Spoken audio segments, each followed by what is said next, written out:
Hi there, this is Grumpy Opinions. Let's get on with the show. Snowpiercer is a show based loosely on the Boon Jong-ho film from back in the early 2000s, all about a post-apocalyptic world of ice and snow where the surviving humans all live on a giant super train. Now, it's into its second season, where the last episode ended with a supply train, Big Alice, heading them off by surprise and latching onto the rear of Snowpiercer, grinding it all to a halt, and then the daughter of Mel, the train driver, coming out of the other train, asking to see her mother. Episode 201, The Time of Two Engines, picks up right where the last season ended, with the supply train latched onto Snowpiercer as I said, and both of them ground to a halt, which means that they're going to freeze to death in about 10 minutes, because it's only the engine that keeps them alive and warm.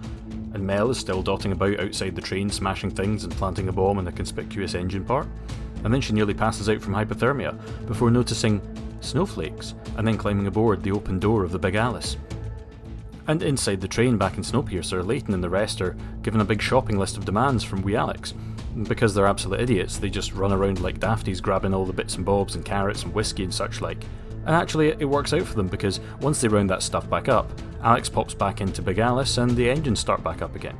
So naturally, everyone immediately starts prepping the train for war mode, building barricades in the tail and such like, when Pike starts trading fruit for drugs with his supply train counterpart. And that gives Leighton an idea, and they start getting a plan into action for taking over Big Alice. Meanwhile, Mel has been rounded up by her old colleague Kevin. That's for leaving us to die. And she ends up getting cleaned off and flung into Walford's quarters, and he's all like, "Oh hey, yeah, I'm Sean Bean, what's going on?" But she's keeping stum about things, right up until Alex walks in and she's like, "Oh, okay, you're my mum, fair enough." And it turns out that although she's initially a bit frosty, Alex isn't totally giving her the cold shoulder, which is ironic because Mel's suit ruptured outside and she literally has a cold shoulder. But luckily, Wilford's bonkered scientists have apparently found a cure to frostbite. And that night, Wilford invites her to dinner. And all the nice food that they're eating, funnily enough, looks an awful lot like the things that were gathered from the Snowpiercer right at the beginning. And then he tries to get a little bit more information out of her. meanwhile, Leighton's crew use the drugs trade to stage an insurrection, and they have an old-school Taily uprising fight, where they manage to actually get a few cars in.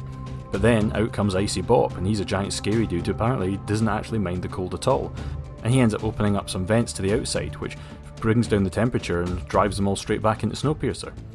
And right then, Wilford opens up the driver's box, and it turns out the engineer of Big Alice is actually Alex. Obviously, because, why not?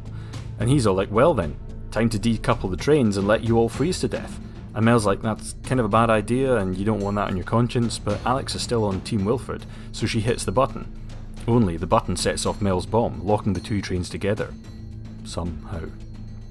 And that's that. Both trains now stuck together and forced to keep moving to stay alive. On Snowpiercer and Big Alice. 1,030 something cars long. To be honest, I've completely lost track of how big the train is by this point. Not that it's important. So what did I think? Well, I think they missed a trick by calling this, the Time of Two Trains, and not just calling it a Tale of Two Trains, like a Tale of Two Cities, because it was the worst of times, it was the worst of shows.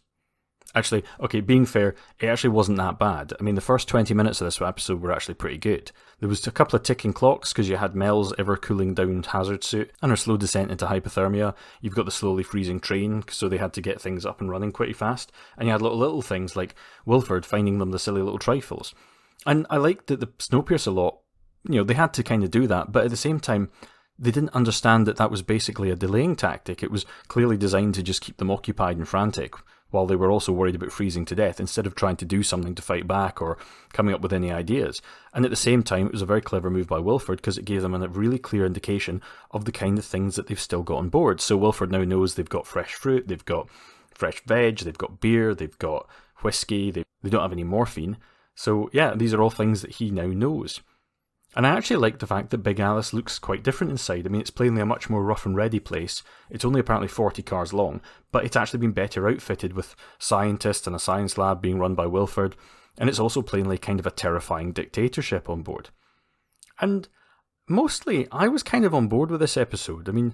There was decent stuff right up until the point when they introduced Sean Bean, and I'll get to that in a minute. And I do love Sean Bean, but I will also say that the actor who was playing Alex, she was really good. I mean, she seems to be doing this kind of curious but bitter teenager bit. And yeah, there was some nice wee touches with her as well. And I like how Leighton and Sarah finally got a room together for proper. You know, there was a lot of little building blocks put in place. But you see, that's also where the problems start to come in, because there was a lot of strange things in this episode, like Ruth suddenly being all like, A pregnancy on Snowpiercer. It's hope. you know, oh, you know, so have a nice place to stay. I mean, since when? I mean, babies have been dropping in the tail for ages and nobody actually cared. I mean, presumably there's not actually that much else to do in the tail other than starving to death, mounting the insurrections and mounting each other now and again. But yeah, there was also, the trains are all stuck together now. I mean, can they not just decouple a couple of cars? I mean, I presume Big Alice can do that. We established last season that you can do it on any car in Snowpiercer. And Mel presumably has no idea what kind of changes they've made to Big Alice, because she said herself, you know, oh, it's not at all like it used to be, because they've outfitted it for months. And also, right, the big zombie ice guy, okay, it was just a little bit too Sir Gregor the Zombie from Game of Thrones for my liking. I presume that he's there so that they can have a great big showdown between Snowpiercer's ice giant dude, the Russian guy Boki, you know. And to be honest, you know, I could have done without something like open magic snow windows and suddenly it's fine. I mean, we've already established that if you open the snow windows even for a second or two, a tiny leak is actually fatal and will basically kill you, but the show only does that when it wants to be. Sometimes you can do things like that, sometimes you can't. Yeah, bad show making. And also, Mr. Wilford, I mean, as I said, I like Sean Bean, but I was hoping for more. And, right, here's the thing. I know we're coming out of 4 years of President Trump, and art tends to mimic and comment on real life, so I'm not surprised at all that Mr. Wilford is being played as a pompous, stupid, petty rich guy. But the problem is, that's kind of dull. And really, also, holy heck, what was up with the editing in those scenes? I mean, they were choppy. I mean, it looked like they clearly shot like 3 times as much stuff and much longer, slower takes, and then they were just edited it all together and jammed it up so close with no breathing room for the actors to even emote and probably give a pause between their sentences.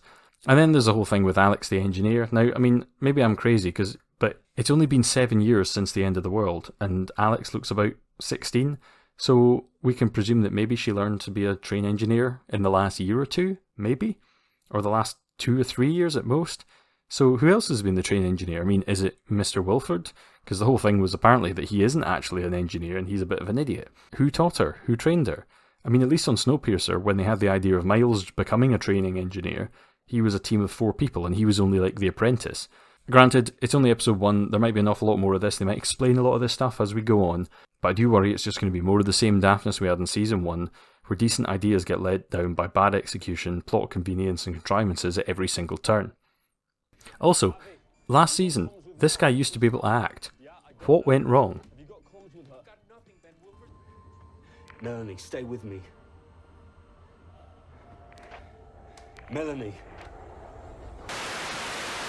So as a new season, it's not great, but it's not terrible. I mean, there's plenty of potential for new story stuff, there's some cool new ideas, but there's also a lot of potential pitfalls and silly plot holes as well. Now, new episodes drop, I think, every Monday on Netflix, so expect my next reaction to be out pretty soon. The reason this one took as long as it did is because I didn't even know this new show was out until halfway through last week, because basically they didn't advertise it, and because I had it thumbed down on Netflix, they didn't actually advertise it to me there either. But literally, I haven't seen a trailer for this or anything. So it makes you think maybe they don't actually really care about this show. But anyway, till next time, these have been my grumpy opinions on Snowpiercer.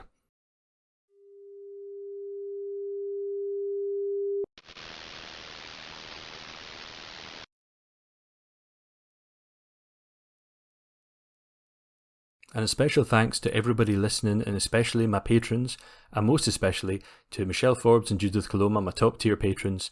Thank you everybody. Everybody stay safe. Cheerio.